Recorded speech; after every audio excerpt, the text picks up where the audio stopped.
What would you do with 60 million US dollars?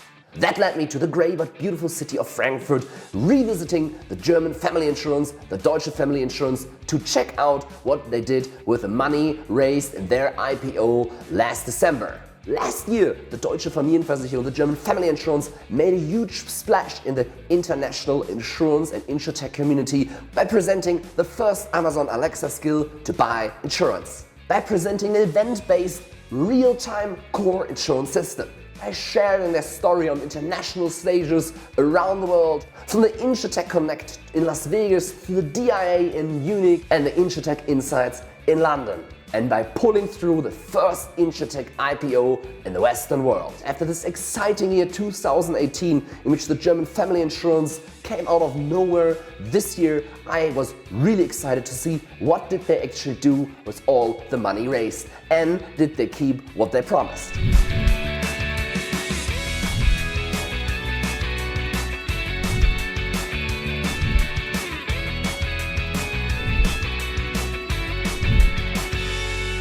So let's have a look at the numbers. In 2018, over 55,000 new customers, 90% plus in new business premium, and over 104% in their core product, supplementary health insurance. Alright guys, from the day I met the CEO, Dr. Knoll, actually 1 year ago, to all the beautiful things, to all the events we bumped into each other, it's not a secret that I have deep sympathies for the story of the German family insurance. So let's hear what others say about these numbers. What number actually surprised you most? Well, they showed new contracts in 2018 of more than 50,000, which is a big increase compared to 2017. And they intend to increase double the number of customers by the end of this year. So let's say 100,000. Absolutely realistic. I mean, the market in Germany is big, and there is a huge potential from my perspective.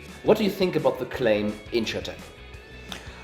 Well, what means Insurtech? It's a combination of insurance and technology, and from my perspective, Deutsche Familienversicherung, although the name is a little bit old-fashioned, maybe, but this is a prime example of combining insurance and technology. So yes, please call them Insurtech. The interesting fact was the increase of the new customers. It shows that the company is in the right way. But on the other side, you have to say it's investment. I wonder if they can hold this speed. I'm not totally convinced. The plan is good. It sounds everything they say sounds good, sounds logical. But I'm not 100% sure if this plan will work at the end.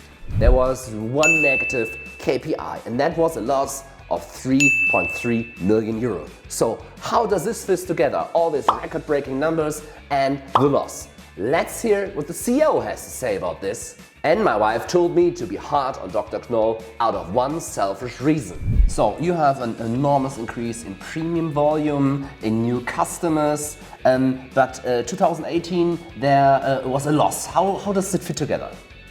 First of all, we realized an IPO in the 4th of December 2018, and this IPO has cost a fortune of money. So one explanation. Another explanation is that there were problems with capital investments. As you have seen, the DAX decreased by around about 20%, and we lost in our capital investments around about 5%, which is much better than the average, by the way. But nevertheless, we lost there 2 million euro, which is not fine. And the third reason is we spent more for sales, and especially in the insurance business, sales costs a lot of money if you want to do contracts. So my wife Katja also asked me that I should ask you a question because she does all the finances in our house, okay? Yeah. And she said, "Oh, she's so excited about Deutsche Familienversicherung, and I'm always so happy." And she said, she bought also shares, yeah? Oh, she bought shares. When are we actually going to make money? Okay, this is a question of the relation of the premium volume and the money we spend for new sales. And at the moment, the relation is 2-to-1. So there is a total premium volume of around about 75 million, and we spent this year 30 million. And premium volume increases step by step every year. And when we are able to realize a relation of 4-to-1, better is 5-to-1, then we earn money and then we can pay dividends. It's good news for you, Katja. Yeah, yeah. And as one of the major shareholders, by the way, I'm really interested in earning money by myself. So your wife and me, we sit in the same boat. I have the same interests, by the way. At the press conference of German Family Insurance, I learned 2 things about the company and 2 things about the insurance industry. So first about the company. Number 1, announced, executed, promised, delivered. In my view, the numbers are convincing.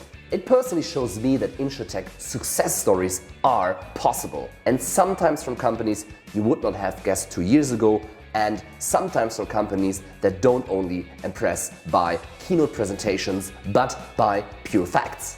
Number 2, when I visited them a few months ago, they showed me their in-house developed event-based real-time insurance system. I said, guys, you need to sell the system. And now they announced that they prepare the third-party readiness of their core insurance system so they could sell it to others. What that means, I asked the COO Markus Wolny and Maximilian Volz. Yes, that is the plan.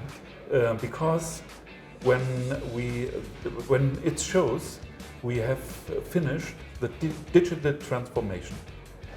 When I visited you one of the last times, and we had our run here actually from the scan office to your office, and the system beat us in processing the claim, sadly. I already said, guys, this is a brilliant solution, why don't you sell it? So do you want to become a tech company and a software company? That's the idea, yes. But we don't know if anybody will use it. Don't know. In a few years from now, do you think Deutsche Familienversicherung, German Family Insurance will be still an insurer or actually a software company? I think when you look in the market and talk to the players, they all say the old-fashioned way is gone, and the companies developed in software companies. You see it here.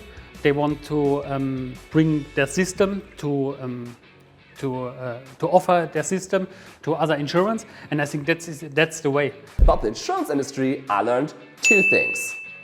First, people and skills matter. Dr. Stefan Knoll underlined that the organization won't grow as fast as revenue and profitability, but that they actually try to stay as lean as possible. He was also sharing that they're hiring totally different set of people, not so many subject matter expert and insurance colleagues doing simpler tasks. They're looking for specialists like developers, data scientists, specialized lawyers. So they're building a ninja team that to me looks like a modern technology company.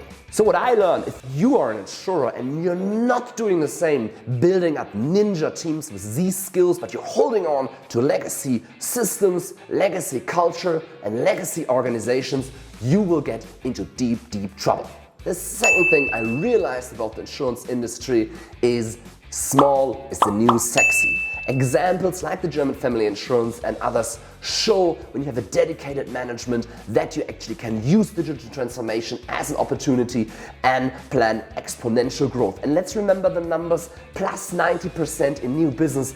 I don't know any insurance C-suite that does not wish and desires such kind of numbers. And to put this into perspective, the German Family Insurance, by pursuing their path, is about to establish itself into the top 5 insurers in their main market, the supplementary health insurance. And so you have this multi-billion-dollar insurance with 10,000s of employees, and you have the small German Family Insurance with 111 employees that is able to push into this market and take large parts of the new insurance business. And that's something that shows us the opportunity for smaller insurances, and that's why the journey of German family insurance is so exciting. It shows on the one hand, Insurtech companies can be successful. On the other hand, it shows that you can grow exponentially in the insurance industry when you do a few things right. So I will keep my eye on them for you. So, if you made it to here, it means you really liked the video.